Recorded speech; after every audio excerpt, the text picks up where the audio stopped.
ब्रह्मांड की अनंत गहराइयों में, जहां समय भी ठहर जाता है, जहां केवल ऊर्जा और चेतना का अस्तित्व है, वहीं से शुरू होती है एक दिव्य कहानी शिव और शक्ति की।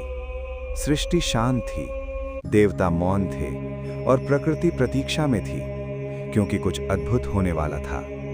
धरती पर एक घने और रहस्यमयी वन के बीच राजा दक्ष की पुत्री देवी सती गहन तपस्या में लीन थीं। उनकी आंखें बंद थीं, शरीर स्थिर था, लेकिन उनकी आत्मा महादेव को पुकार रही थी। दिन बीत गए, रातें गुजर गईं, मौसम बदलते रहे, लेकिन सती की तपस्या नहीं टूटी।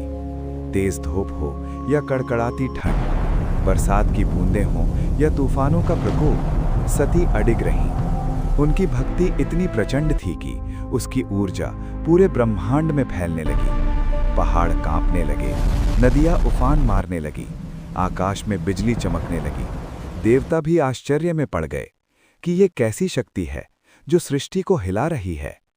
और तब हिमालय की ऊंचाइयों पर, कैलाश पर्वत पर, जहां हर कण में शांति बसती है, जहां स्वयं समय भी ध्यान में बैठ जाता है, वहीं ध्यान मग्न थे महादेव, भगवान शिव, अचल, निर्विकार, शांत। उनकी जटाओं से गंगा बह रही थी, माथे पर चंद्रमा चमक रहा था और चारों ओर गूंज रही थी ओम की ध्वनि।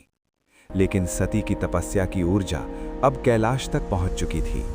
धीरे धीरे महादेव की चेतना जागृत होने लगी। उनकी बंद आंखें हल्के से खुलीं। जैसे ही उनकी दृष्टि खुली, पूरे ब्रह्मांड में एक दिव्य कंपन फैल गया। ये केवल आंखें खुलना नहीं था, ये था शक्ति के आह्वान का उत्तर। महादेव ने अपनी दिव्य दृष्टि से देखा एक स्त्री जो प्रेम और भक्ति में पूरी तरह समर्पित थी। वो थी सती। उनकी तपस्या में न कोई स्वार्थ था, न कोई भय, सिर्फ प्रेम था, सिर्फ समर्पण।